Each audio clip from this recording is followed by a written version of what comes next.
A resenha e resumo do livro de hoje é sobre o livro As Filhas do Falecido Coronel. Eu já ia falar conhecido coronel, é Falecido Coronel.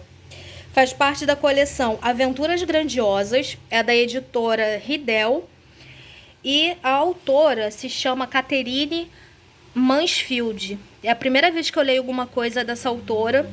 E aí teve a tradução da Ana Carolina Vieira Rodrigues. O livro é pequenininho, ó. Tem, se eu não me engano, 77 páginas. Ele tem essa imagem aqui na frente, ó. São duas irmãs. Elas não são muito jovens. Já são mais ou menos meia idade. E aqui tem a sinopse do livro. As Filhas do Falecido Coronel conta a história de duas irmãs que perdem o pai. Já adultas, as duas se comportam como crianças. Lendo o livro, talvez você perceba que o responsável pelo comportamento delas teria sido o pai, que não as criou para serem independentes. Talvez você não concorde com essa afirmação, mas com certeza vai se divertir muito com as duas irmãs, que se preocupam até com o camundongo que passei pelo quarto delas à noite. E aqui embaixo tem os outros livros dessa coleção. As Viagens de Marco Polo, A Fortuna de Gaspar, Memórias de um Burro, Ladrão de Cadáveres, A Importância de Ser Prudente, O Jovem Rei, A Queda da Casa de Usher, que é muito bom, que eu já li com vocês aqui no canal. As Aventuras Sem Paralelo, As Filhas do Falecido Coronel, que é esse livro, e A Aposta, o Bilhete da Loteria. Aí aqui fala mais um pouco sobre o livro.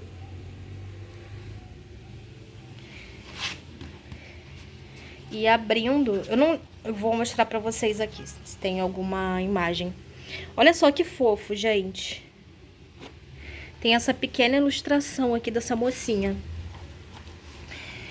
O livro, ele tem algumas partes que ele fala tipo um dicionário, digamos assim, porque tem algumas palavras que não são tão usadas. E aí, para as pessoas não ficarem perdidas, vem explicando, por exemplo, o que é uma cristaleira, móvel que se guarda louças e cristais. Ó, o que é cumplicidade, o que é hesitar, enrusbecer, né, que geralmente as pessoas falam fica corada, fica vermelha. Enfim, e aí isso aqui é no livro todo, isso eu achei bem legal, porque a gente acaba aprendendo palavras novas. E esse livro, gente, ele é muito, muito engraçado, sério. Eu não esperava que eu fosse rir tanto com esse livro. E se vocês quiserem saber o conteúdo integral desse livro, é só continuar, porque eu gravei o áudio do livro inteiro para vocês. Espero que vocês gostem. Capítulo 1. A Cartola e o Camundongo. A semana seguinte foi agitadíssima. À noite, quando iam se deitar, não conseguiam dormir e ficavam conversando, cada uma em sua cama. Refletiam, pensavam alto, tomavam decisões e tinham as mais diversas lembranças. Você acha que devemos dar a cartola do papai ao carregador? Perguntou Constância, deitada com os braços ao longo do corpo, olhando para o teto, com o lençol esticado, deixando apenas a cabeça de fora, as pernas cruzadas uma sobre a outra. Por que o carregador? Perguntou Josefina, surpresa. Porque ele precisa ir a muitos enterros, carrega muitos caixões e percebi que no cemitério ele usava um chapeuzinho velho, estilo coco. Acho que ele adoraria ter uma cartola. Mas é que a cabeça do papai, disse Josefina, se mexendo ruidosa na cama, para abafar o riso, que quase escapara de seus lábios. Não que ela estivesse com vontade de rir numa hora dessas, longe disso. Talvez fosse o hábito, pois as duas irmãs sempre se mexiam, riam e conversavam à noite. Mas é que a cabeça pequenina do carregador apareceu de repente sobre a enorme cartola do papai. Josefina respirou fundo e contorceu o rosto todo, afastando assim a risada que insistia em querer chegar. Depois disse baixinho: Lembre-se, podemos decidir isso amanhã, falou Constância, suspirando sem ter percebido nada. E as nossas camisolas? O que há com elas? Perguntou Josefina sobre o lençol. Será que devemos tingi-las? De preto? Assustou-se Josefina. É claro que de preto, né? De que cor poderia ser? Josefina ficou em silêncio e Constância explicou. É que me parece estranho usarmos luto na rua e dentro de casa. Bom, Podem achar que não nos importamos tanto assim. Mas ninguém nos vê dentro de casa. Ainda mais quando vamos dormir, disse Josefina, agitando-se tanto a ponto de descobrir os pés, precisando escorregar o corpo para atingir o final da cama, a fim de conseguir se aquecer novamente. Kate nos vê, é possível que o carteiro nos veja de manhã, se por acaso chega muito cedo, lembrou Constância. Josefina ficou imaginando como seriam as duas caminhando com 2 mantos e 2 pares de chinelos negros. Iam parecer que arrastavam 4 gatinhos pretos pela casa, e isso ela não suportaria. Gostava das camisolas e dos chinelos como eram, os dela de verde suave, e os dela de vermelho suave, e os da Constância um verde um tanto incerto, meio verde água, talvez um azul esverdeado, não tenho certeza. Mas, pelo menos compraram tudo combinando, e agora seria um pecado mudarem. Acho que não é necessário, Connie, disse. Depois de um breve silêncio, Constância mudou de assunto. Precisamos enviar a notícia do falecimento amanhã, senão perderemos correio para o Ceilão. Já escrevi a carta, disse Josefina. Aliás, quantas cartas recebemos? Perguntou Constância. 23 até agora, e devem chegar mais. Josefina tivera cuidado de responder a todas elas, e sempre que chegava a parte que dizia sentimos muita falta do nosso amado pai, lágrimas brotavam em seus olhos. É estranho, ela não poderia fingir, ainda mais 23 vezes. A verdade é que mesmo agora, se começasse a falar sentimos muito a falta do nosso pai, do nosso amado pai, ela poderia chorar se quisesse. Você tem selos para todas as cartas? Perguntou Constância. Não sei. Não sabe? Que pergunta uma hora dessas? Há vários selos na gaveta, e se não forem suficientes, podemos comprar mais alguns. Mas eu só queria saber, disse Constância baixinho. Voltaram ao silêncio, até que surgiu um pequeno ruído sobre a cômoda. Deve ser um camundongo, sugeriu Constância. Não pode ser, não há comida no quarto, disse Josefina. Mas ele não sabe disso. Constância foi tomada de um súbito desejo de ter deixado um pedaço de bolacha, de bolo, qualquer coisa sobre a cômoda que pudesse alimentar o animalzinho. Era horrível pensar que ele iria procurar comida sem encontrar nenhuma migalha. Por que não guardara pelo menos um miolo de pão? Será que eles sobrevivem? Perguntou ela. Quem? Josefina disse. Os camundongos. Que absurdo é esse, Connie? O que você tem a ver com os camundongos? São seres vivos, exclamou Constância. Eu me preocupo. Vá dormir, que é o melhor que você faz, exclamou Josefina, muito irritada. É isso mesmo que vou fazer, respondeu Constância. As duas irmãs se resolveram nas camas. Nenhuma das duas conseguira adormecer, mas ficaram em silêncio até o sono chegar. Capítulo 2. Pão com manteiga e manjar com geleia. Uma outra questão complicada era que a enfermeira Andrews estava hospedada lá há uma semana. Naquele dia, quando o médico se foi, Josefina perguntou a Constância: você não acha que seria educado da nossa parte convidar a enfermeira Andrews para passar a semana conosco? Muito educado, confirmou Constância. Quando formos entregar-lhe o pagamento, podemos dizer: a senhora gostaria de passar a semana como nossa convidada? A palavra convidada precisa ser dita com todas as letras, ou ela pode entender de outra forma. Não acho que ela esperaria receber por esses dias. Nunca se sabe, é melhor deixar tudo claro, disse a sábia e precavida Josefina. A enfermeira Andrews aceitou prontamente o convite. Mas, sinceramente, foi um erro. Sua presença naquela casa significava ter que fazer refeições na hora certa, cheias de cerimônia, justo agora que a atenção tinha passado. Se ela não estivesse lá, Kate poderia servir qualquer coisa e fora de hora, na sala de estar, ou até mesmo no quarto, se as irmãs desejassem. Como seria bom comer na bandeja, recostando no sofá, em vez de sentar à mesa. A enfermeira Andrews era louca por manteiga, e justiça seja feita. Pelo menos em relação a isso, Ela aproveitava da boa vontade das irmãs. Servia-se de manteiga como se fosse o último alimento da face da terra. O pior era o hábito de pedir só um pedacinho de pão que restava no prato. Em seguida, disfarçando, servia-se mais um pouco. Josefina ficava tão envergonhada quando isso acontecia que abaixava a cabeça e fingia estar apreciando a estampa da toalha. Já Constância olhava para o alto e respirava fundo para conseguir se calar. Lançava, no entanto, seu olhar cortante para a hóspede, que logo cruzava os talheres em sinal que estava satisfeita. Certa noite, durante o jantar, a enfermeira Andrews comentou: quando eu trabalhava na Lady Turkish, ela tinha uma mantegueira tão bonita. Era em formato de cupido, e quando queríamos nos servir, apertávamos seu pé e ele soltava um pouco de manteiga. Josefina não se conteve e falou: que coisa extravagante! Por quê? Disse a enfermeira Andrews, ajeitando os óculos e engolindo mais um naco de pão com manteiga. E soltava a porção certa para cada um. A senhora gosta muito de manteiga, não é? Perguntou Constância com aquele toque de ironia na voz. Mais ou menos, eu prefiro outros pratos, respondeu ela. Outros pratos? Que pratos? Josefina admirou-se.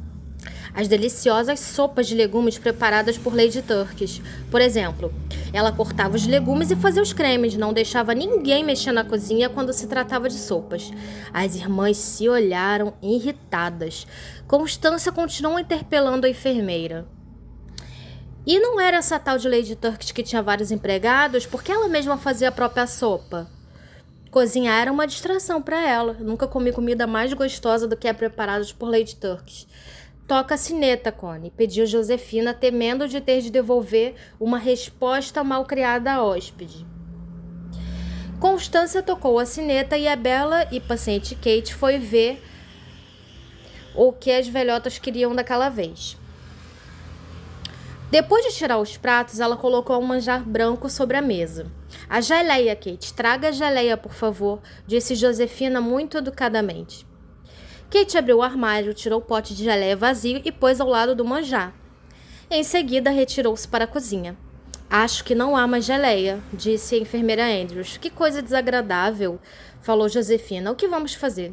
Constância se calou e voltou a olhar para o alto. Josefina ficou pensativa, enquanto a convidada esperava observando as duas.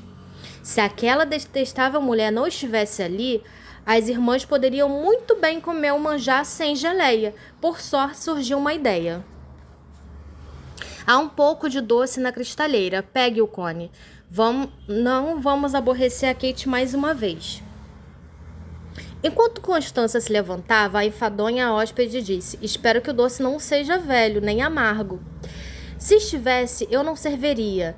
Disso a senhora pode ter certeza, respondeu Josefina com os olhos soltando faíscas de raiva.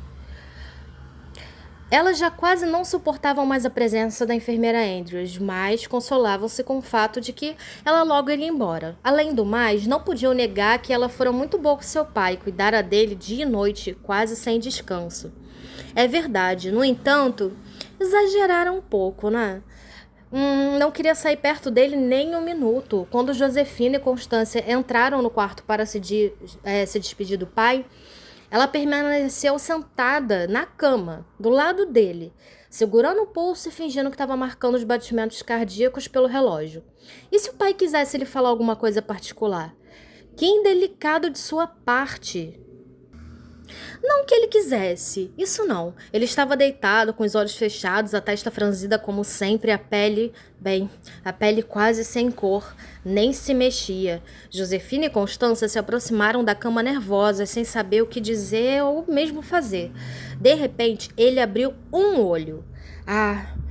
Como teria feito diferença para a memória que elas guardavam do pai se ele tivesse aberto os dois olhos. Seria tão mais fácil contar as pessoas, mas não. Um único olho se abriu para ele se fechar para sempre. Capítulo 3. Sem perdão. Naquela mesma tarde receberam a visita do Sr. Faroles, paróquio da igreja de St. John's. Como ficaram constrangidas, ele perguntou: Imagino que o final tenha sido bem pacífico, não? Sim, muito, disse Josefina com a voz fraca. As duas trocaram um olhar de cumplicidade. Elas sabiam que aquele olho não tinha nada de pacífico. Já na escura e abafada sala de estar, Josefina disse: Faça o favor de sentar-se, Sr. Faroles. O padre foi direto à poltrona do falecido pai e se acomodou preguiçosamente. Mas, de repente, saltou de lá como se houvesse formigas na almofada. Disfarçou e pulou para a cadeira ao lado. Josefina fingiu arrumar as cortinas e Constância olhou para a cozinha, como se não tivesse prestado atenção. Quero que saibam, senhoritas, que estou aqui para ajudar, disse ele. Deus espera isso de todos nós, que auxiliemos uns aos outros no que for necessário. Portanto, não hesitem em dizer o que precisam de mim. Agradecemos, Sr. Faroles, disse as duas juntas. Eu estava pensando, vocês não gostariam de receber a comunhão aqui mesmo? Acho que lhes faria muito bem.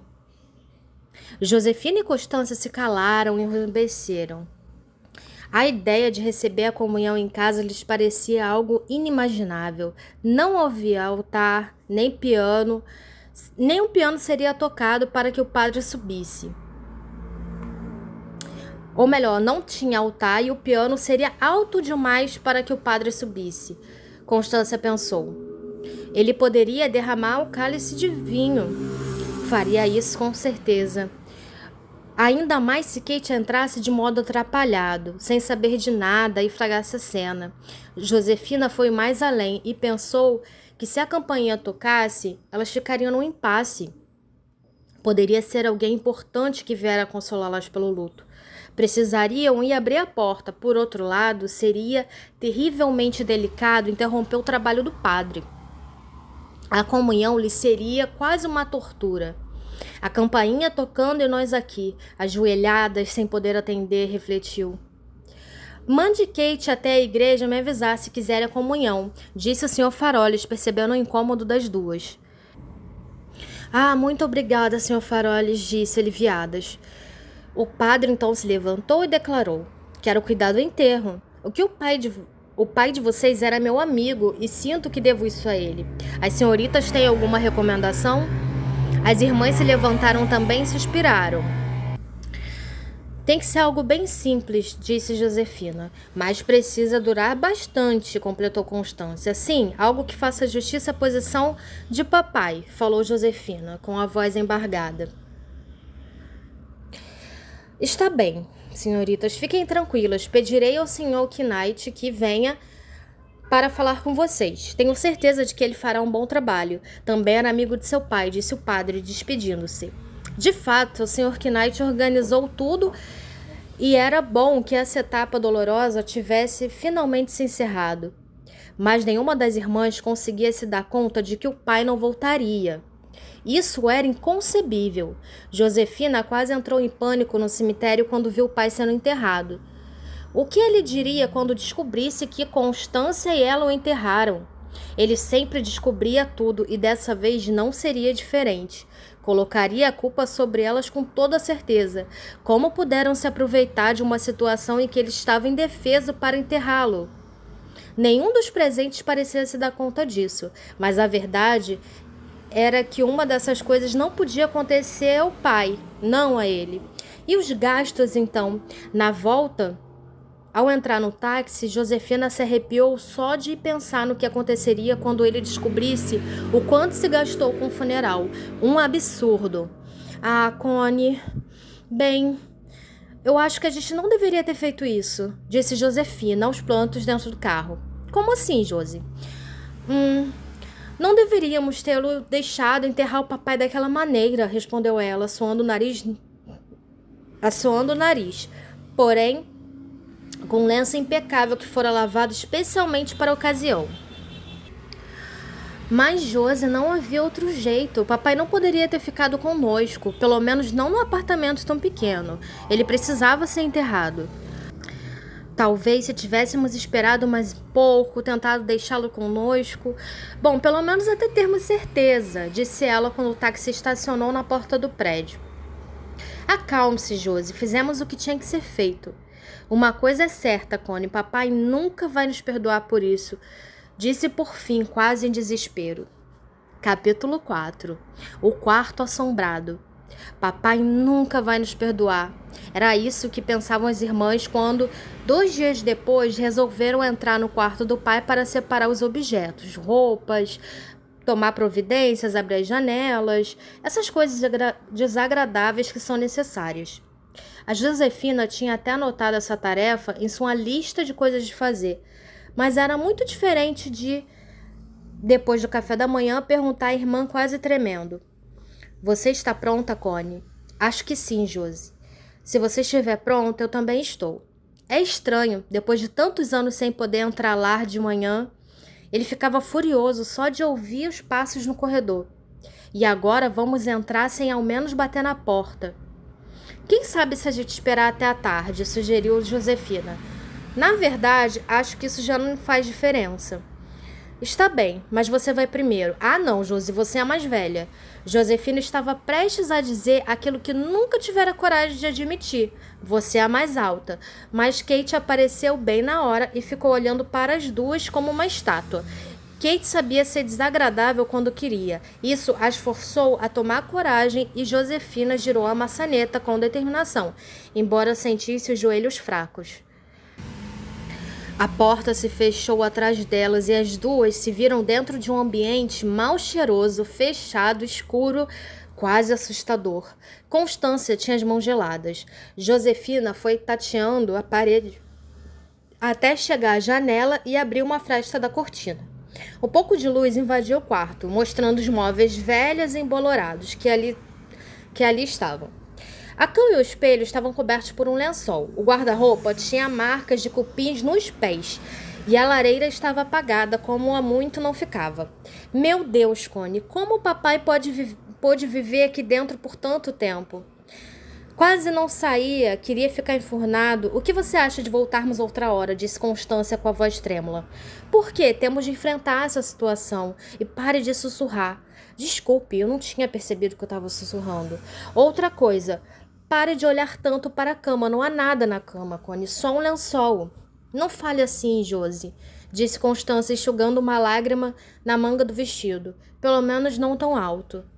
Está bem, Connie, acalme-se, admitindo ter ido um pouco longe com a sua rigidez.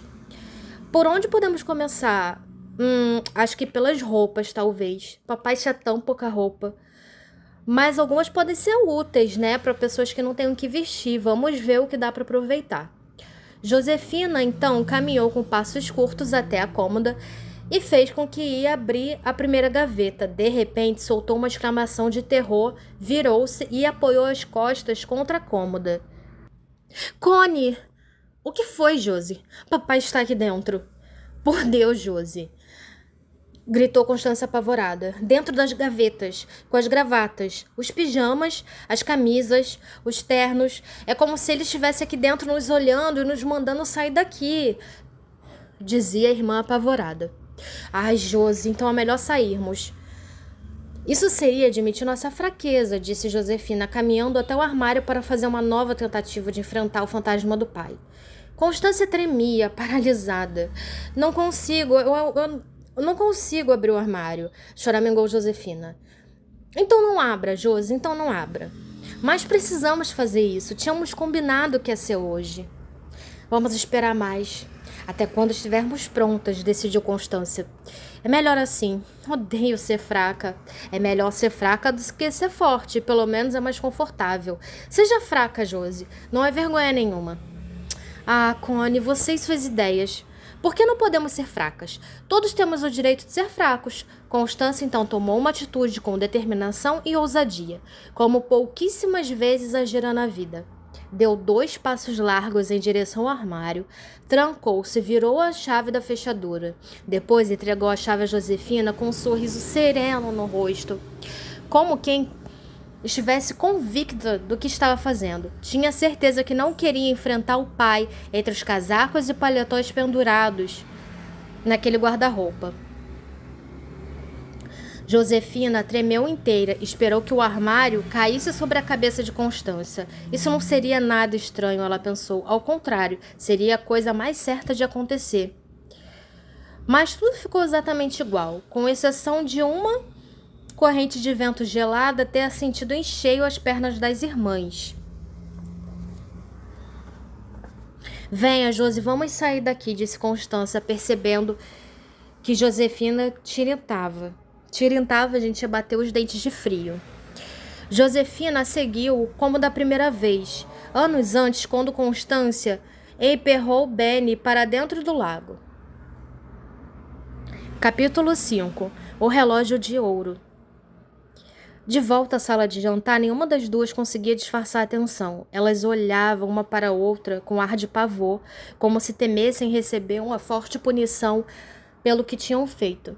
Sinto que não conseguirei tomar nenhuma decisão. Preciso me acalmar primeiro, disse Josefina, esfregando as mãozinhas frias uma na outra. Vou pedir a Kate que nos tragam 2 xícaras de água quente. Ah, Connie, seria ótimo. Você acha que a Kate iria se importar? Bom, eu vou até na cozinha falar com ela. Diga que não precisa trazer o bule, seria muito trabalhoso. Ela pode não servir numa chaleira. Quando pegaram as xícaras, suas mãos tremiam de frio e de nervoso. A Josefina quase queimou os lábios, tamanha era a pressa de beber o líquido, e Constância, procurando se acalmar, distraía-se, assoprando a fumaça que se espalhava no ar. Falando em Benny, começou Josefina. Ninguém falava em Benny, mas Constância simplesmente olhou para a irmã como se ele tivesse sido mencionado antes. Acho que ele deve receber alguma coisa do papai. Pena que é tão difícil mandar as coisas para o Ceilão. Por que as coisas se perdem na viagem? Ceilão é um país, gente, para quem não sabe. Pior, as coisas são roubadas. Você sabe, lá não existe correio, apenas os corredores. A mente das duas transportou-se para um campo aberto, onde um negro de roupas brancas muito justas corria agarrado a um pacote embrulhado em papel pardo. O negro de Josefina era baixo e ligeiro, o de Constância era alto e esguio.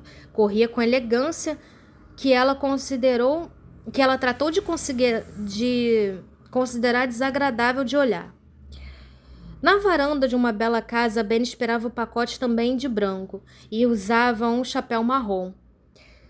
Sua mão direita se movimentava com impaciência, como a do falecido pai. Atrás dele estava a Hilda, a desconhecida cunhada, chacoalhando em uma cadeira de balanço e folheando um livro, alheia às preocupações do marido.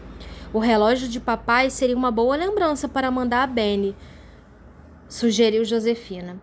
Trata-se de um relógio de ouro. Você teria coragem de mandar pelas mãos de um nativo? Perguntou Constância. Eu o esconderia muito bem, é claro. Ninguém desconfiaria do conteúdo do pacote. Fez-se um silêncio. Josefina ficou imaginando em que caixa embrulharia a joia. Ela gostava de fazer pacotes, enfeitá-los e fechá-los com todo cuidado. Lembrou-se que há muito tempo guardava uma caixa de cintas bastante resistente. Era de papelão, ideal para uma viagem distante. Depois se deu conta que, na parte de cima, estava escrito para mulheres tamanho médio. Aquilo a deixou constrangida. O que Benny iria pensar quando abrisse aquela caixa só depois visse que havia um relógio dentro? De qualquer maneira, não está funcionando, disse Constância, ainda preocupada com o fato de que um nativo pode transportar o presente. Quer dizer, tenho quase certeza que não está, afinal, faz tanto tempo. Capítulo 6. O chá das 4. Josefina não disse nada, perdeu-se de novo em pensamentos. Talvez fosse melhor dar o relógio a Cyril. Benny provavelmente já não havia o hábito de andar de colete numa terra tão quente. O relógio seria mais útil a Cyril em Londres. Além do mais, ele era um único neto e um relógio é sempre algo de muito valor para um jovem. Constância e ela ficaram felizes quando Cyril vieram visitá-los. Poderiam comentar: veja o relógio de papai. Elas sentiam muita falta do sobrinho desde que ele foi embora para Londres, mas quando ele vinha vê-las, era uma alegria. Faziam as maiores extravagâncias, como comprar um bolo de chocolate inteiro na confeitaria mais chique do bairro. O problema é que Cyril tinha pouco apetite, o que sempre deixava as tias frustradas. Não se preocupe em fazer economia, Ciril, disse Josefina certa vez. Sua tia Connie e eu compramos bolos na Buizardes só para você. Tá fresquinho, foi feito hoje de manhã. Que lindo bolo, tia. A senhora se importaria se eu comesse uma fatia mais tarde?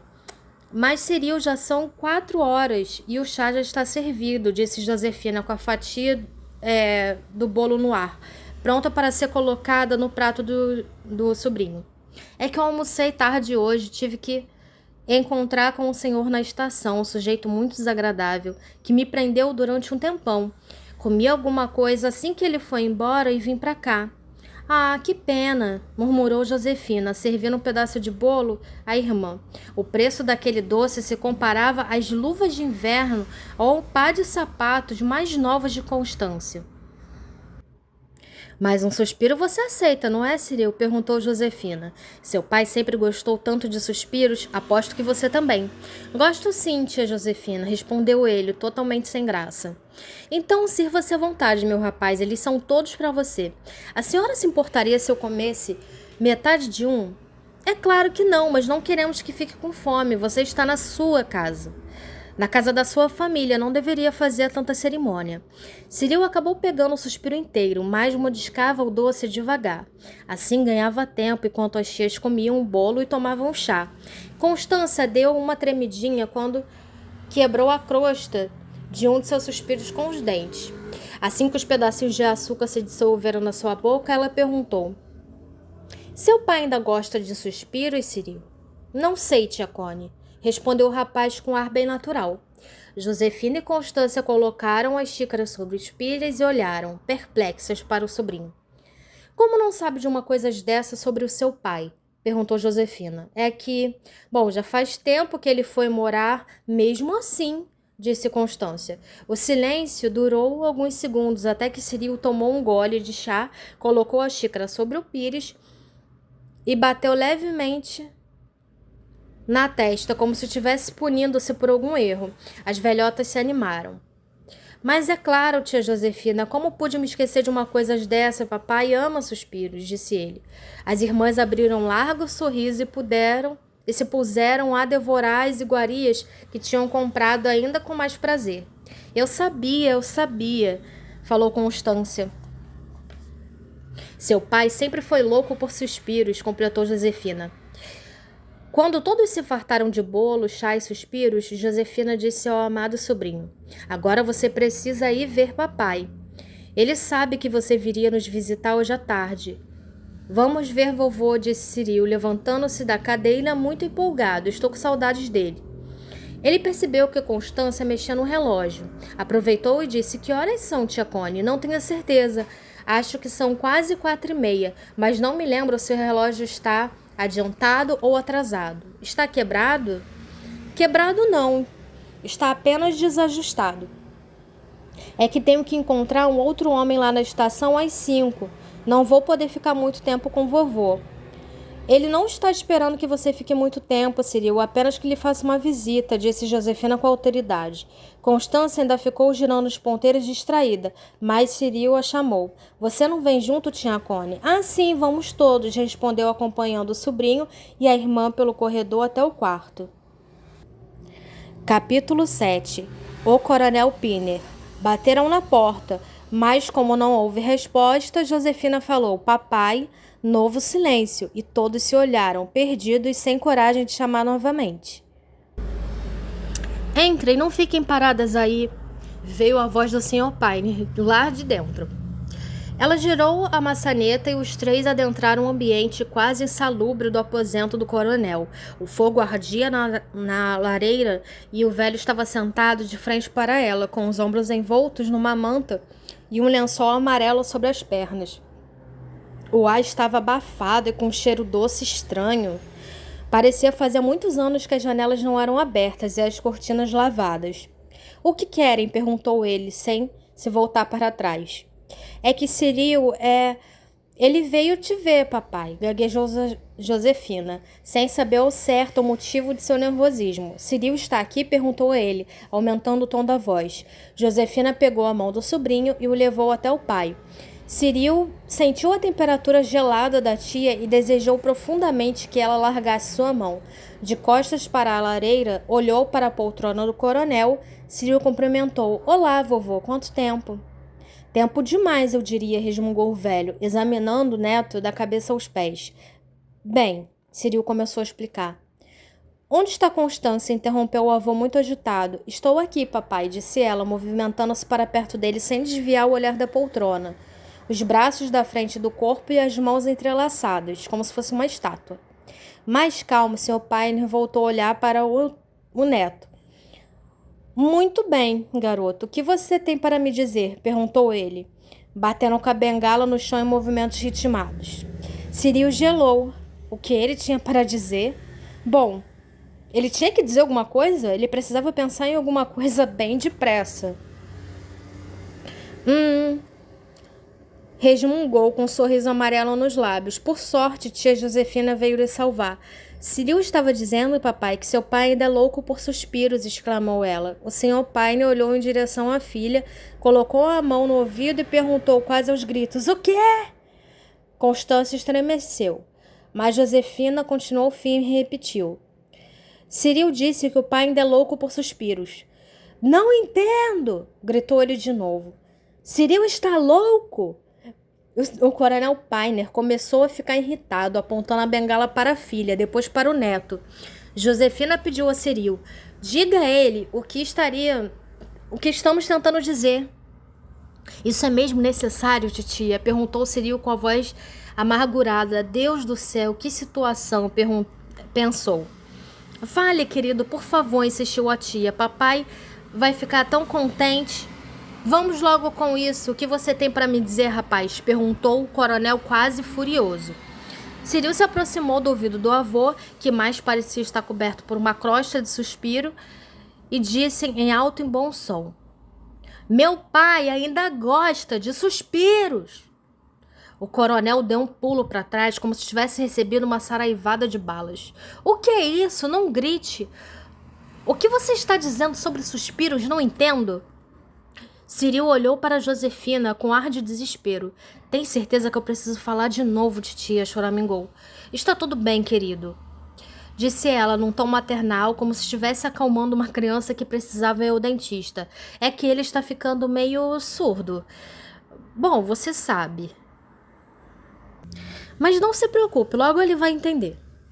Josefina então chegou bem perto do ouvido do pai e disse firmemente. Cyril só quer lhe dizer que o pai dele ainda gosta de suspiros. Ah, agora sim eu entendi, disse o coronel. Que maravilha, meu rapaz. Vi até aqui só para me dizer isso, que maravilha. Cyril percebeu que o avô estava sendo sincero.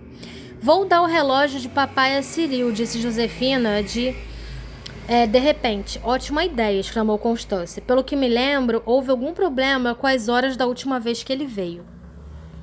Capítulo 8. Conversando sobre Kate. Kate entrou, como sempre, de modo intempestivo na sala de jantar e interrompeu as duas irmãs. Frita ou assada? Perguntou. Josefina e Constância se olharam surpreendidas. Não tinham compreendido. A batata que vocês querem é frita ou assada? Disse Kate. Ah, bom, porque você não explicou logo. Não podemos adivinhar, Kate. Quantas coisas nesse mundo podem ser fritas ou assadas? Disse Josefina, repreendendo-a de maneira educada. E depois de suspirar fundo, um pouquinho ansiosa por ter coragem de ser dura com Kate, perguntou à irmã. O que você acha, Connie? Não sei. Batata frita é muito gostoso, mas assada me parece mais saudável. Por outro lado, se bem que os dois modos são... Vou fazer a batata frita, disse Kate, saindo da sala de jantar e se fechando na cozinha. Josefina e Constância se olharam com ar inquieto. Estavam se sentindo profundamente desconfortáveis com a cena que acabara de acontecer. Será que foi grosseira com Kate? Perguntou Josefina. Acho que talvez você tenha sido um pouco rude, respondeu Constância. Mas como poderíamos saber do que ela estava falando sobre batata?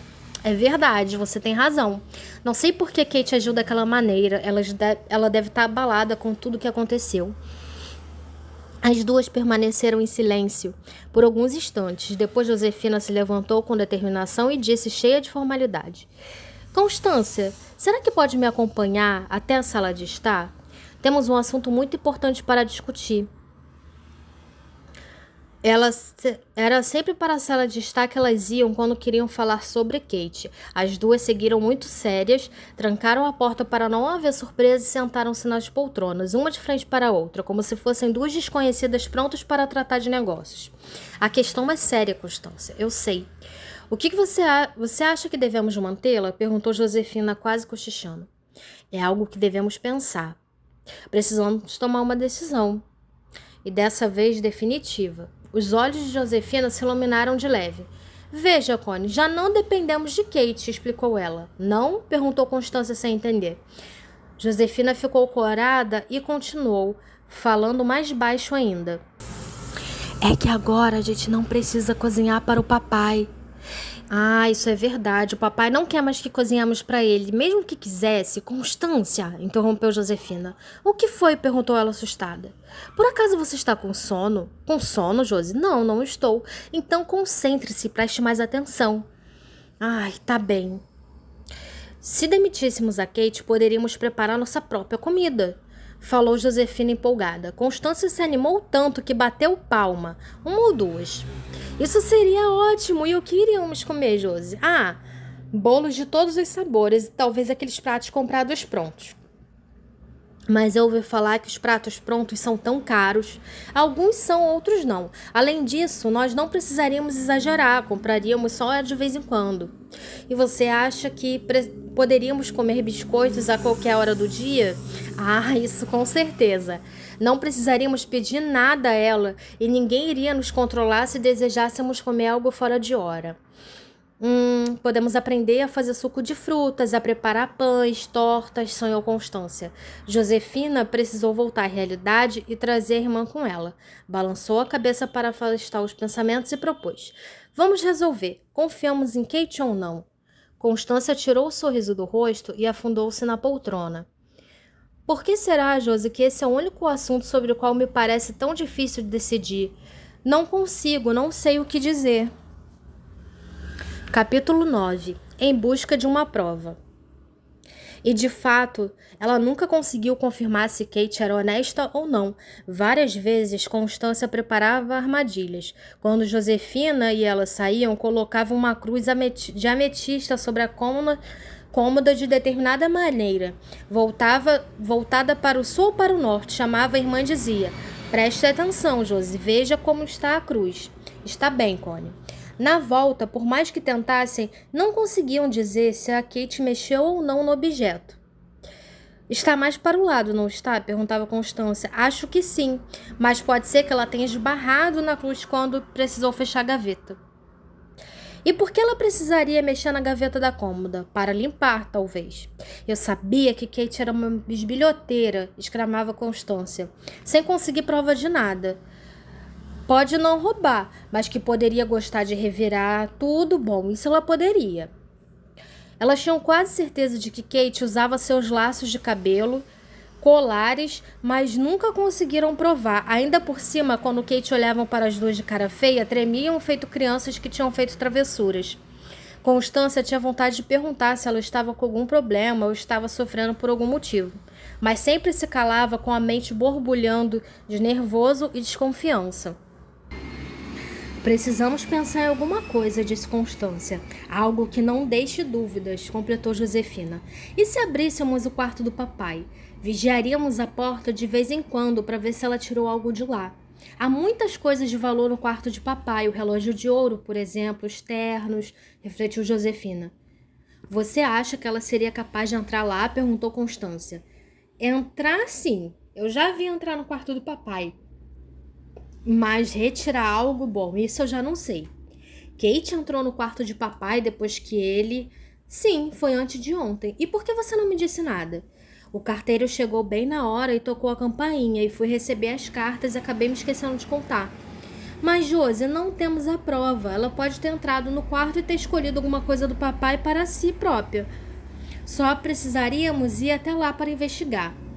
Josefina se animou e as duas chegaram a levantar das poltronas, mas a ideia de uma nova excursão ao quarto do pai as fez desistir. Precisamos pensar em outra coisa, disse Constância desanimada.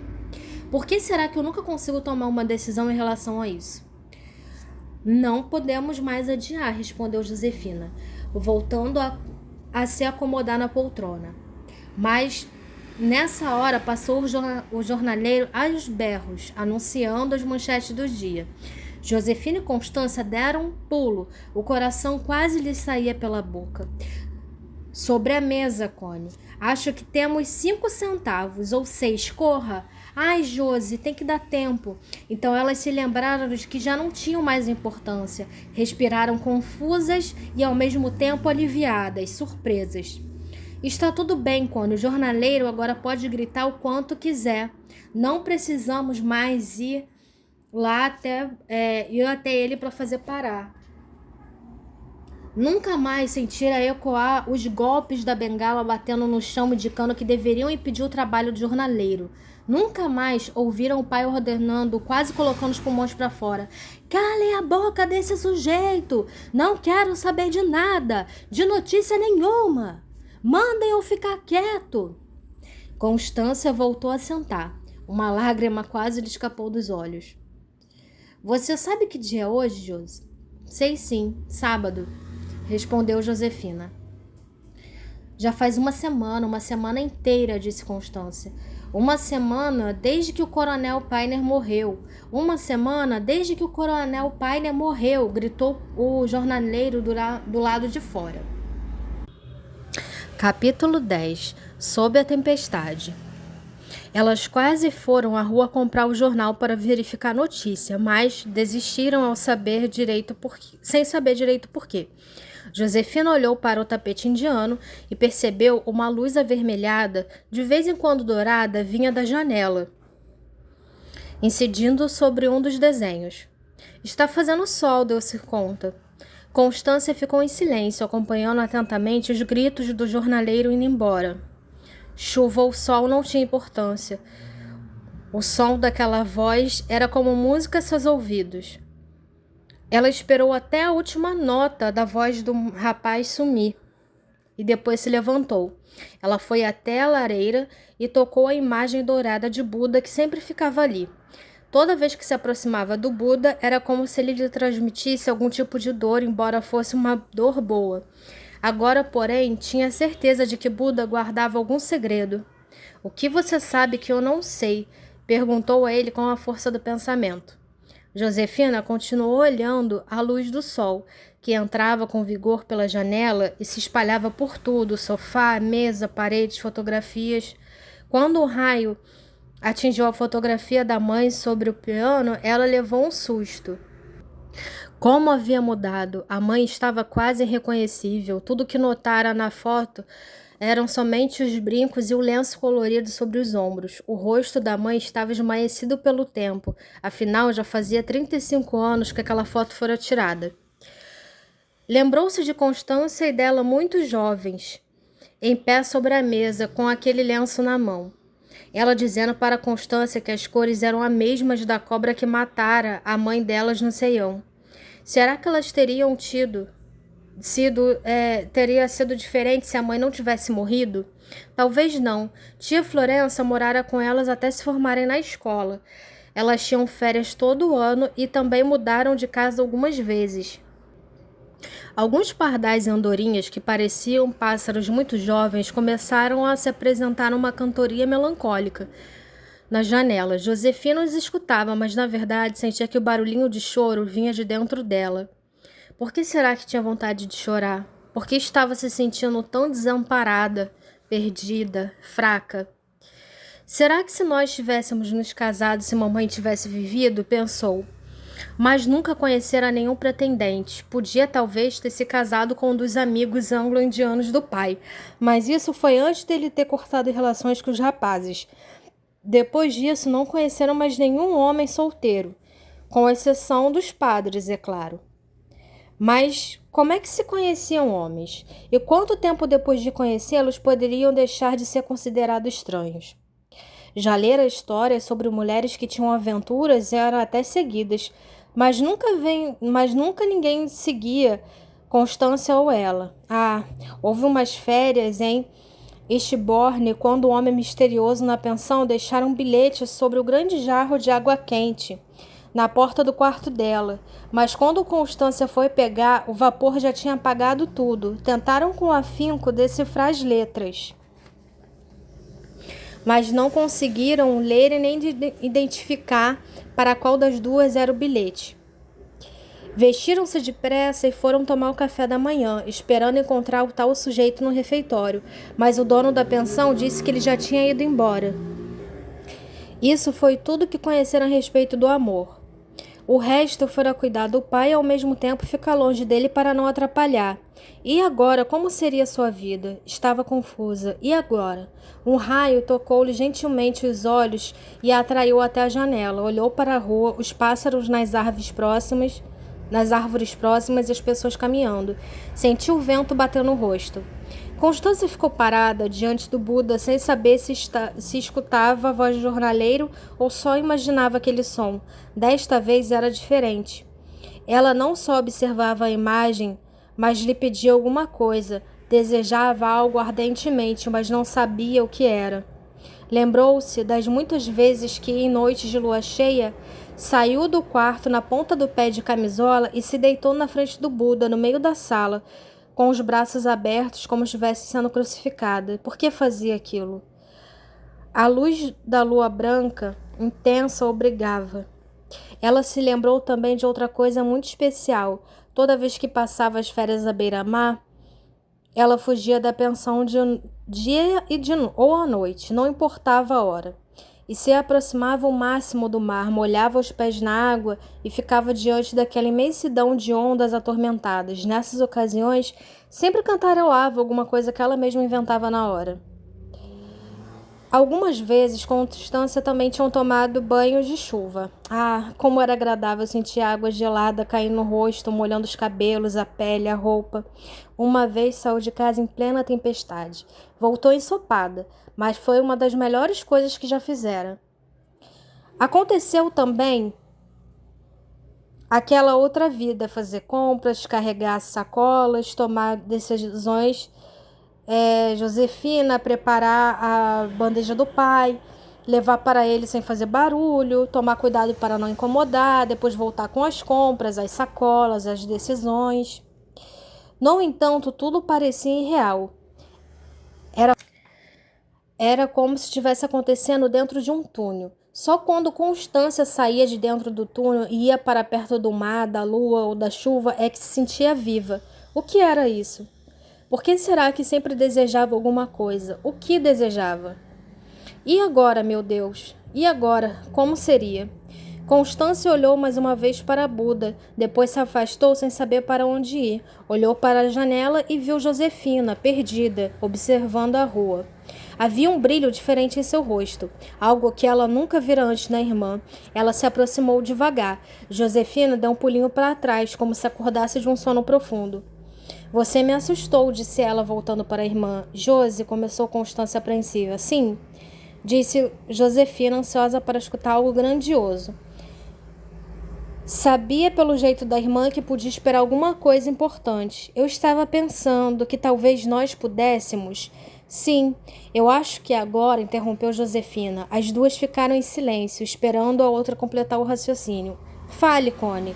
Não, acho melhor que eu falar mais tarde. Pode falar, Josi. Vamos, Cone, diga o que você começou a dizer. Você estava pensando no que nós pudéssemos o quê? É que bem... Ai, Josi, eu não quero dizer. Por que não? Eu prefiro que você fale primeiro, afinal você é a mais velha, lembra? Francamente, Cone, não é hora para discutirmos a nossa idade. É verdade, Josi, então fale, criatura. Ai, Josi, Cone. As duas cruzaram os braços como sempre faziam quando brigavam. Ficaram caladas por alguns instantes, então Constância disse: Josi. O que foi? Perguntou Josefina, ávida por uma resposta. Não posso falar. Por que você não pode falar? Tá com medo de alguma coisa? Não se trata de medo. Qual é o problema, então? Esse é o problema, é que eu esqueci o que ia dizer. Josefina respirou profundamente, olhou para a janela e percebeu que uma grande nuvem e cobrira o sol. Depois voltou seu rosto para Constância e disse: Eu também esqueci. Bom, aqui nossa história termina ao fim. Chega ao fim. Desculpa, gente, é o sono falando. Agora eu vou ler para vocês a biografia do autor que está aqui na última página. Eu não conhecia essa autora, então vou ler junto com vocês para a gente conhecer um pouco mais. Ela se chama Catherine Mansfield. Catherine Mansfield é pseudônimo de Kathleen Murray. Nasceu em dia 14 de outubro de 1888, em Wellington, Nova Zelândia, em uma família de classe média. Ela viveu os primeiros 6 anos de sua vida na região rural de Kaori, na companhia dos pais, Harold e Anne. Sempre gostou de escrever e teve seu primeiro texto publicado aos 9 anos de idade. No ano de 1903, a Catherine foi estudar em Londres, na Queen's College, também conhecida por começar a trabalhar como colaboradora da revista da faculdade, a College Magazine. Retornou à Nova Zelândia em 1906 e foi estudar música. Ela tocava violoncelo muito bem, mas seu pai não permitiu que ela se tornasse profissional. Eu não sei se vocês sabem disso, mas uma curiosidade sobre o violoncelo é que por conta da posição, né, que o instrumento ele fica entre as pernas, era um instrumento que antigamente era mal visto que as mulheres tocassem. As mulheres que tocavam esse instrumento eram mal vistas, então por isso que as famílias, mesmo as famílias mais ricas, não permitiam que a filha aprendesse a tocar esse instrumento em específico. E quando tocavam era só mesmo tipo em reunião familiar, coisa assim, e não em grandes sarais ou orquestras, algo do tipo. No ano de 1908, então, a Catherine resolveu estudar datilografia e escrituração na Wellington Technical College. Na mesma época, uma grande amiga, a Ida Baker, convenceu seu pai a deixá-la voltar a Londres e ainda lhe pagar uma mesada. Então ela se dedicou integralmente à literatura e nunca mais voltou à Nova Zelândia. Depois de um tempo ela voltou à Europa, começou a levar uma vida muito turbulenta. Ela teve um breve relacionamento com um músico chamado Garnet Trowell e ficou grávida, mas perdeu o bebê pouco tempo depois. Em 1909, ela se casou com George Brown, mas separou alguns dias depois do casamento. Passou uma temporada na Alemanha, onde escreveu sátiras de personagens alemães, publicadas em 1911, sobre o título de Eine German Person, uma pensão alemã. Ainda no ano de 1911, a Catherine conheceu o John Middleton Murray, socialista e crítico literário que alugou seu apartamento, mas que acabou se tornando seu amante. Ela trabalhava como coeditora e colaboradora em vários períodos e publicou textos em muitos deles. Na época da Primeira Guerra Mundial, ela viajou bastante pela França e pela Inglaterra. Quando seu irmão morreu na guerra, ela passou a escrever textos sobre a Nova Zelândia e a família. Um de seus textos mais famosos, Prelúdio, de 1916, foi escrito nessa época. Em 1918, a Catherine se divorciou do primeiro marido e se casou com John Murray. No mesmo ano, descobriu que tinha tuberculose. A Catherine passou seus últimos anos de vida no sul da França e na Suíça, em busca de tratamento para a doença. No final da vida, ela escreveu sobre sua infância e suas raízes. A autora morreu no dia 9 de janeiro de 1923, em um hospital na França. Suas últimas palavras foram: "Eu amo a chuva e quero senti-la no meu rosto." A obra de Catherine recebeu uma influência de Anton Chekhov. Ambos os autores escreviam com humanidade e exploraram detalhes do comportamento humano. Seus textos muitas vezes levaram questões sobre identidade e desejo. Os contos são, como este, A Filha do Falecido Coronel, também marcaram a sua carreira literária. Catherine foi amiga de Virginia Woolf e D.H. Lawrence. Bom, eu espero que vocês tenham gostado do vídeo de hoje. Não esquece de dar like, compartilhar com amigo, amiga que gosta desse tipo de conteúdo e me seguir aqui no canal porque eu tô sempre trazendo livros novos. Boa leitura e até o próximo livro!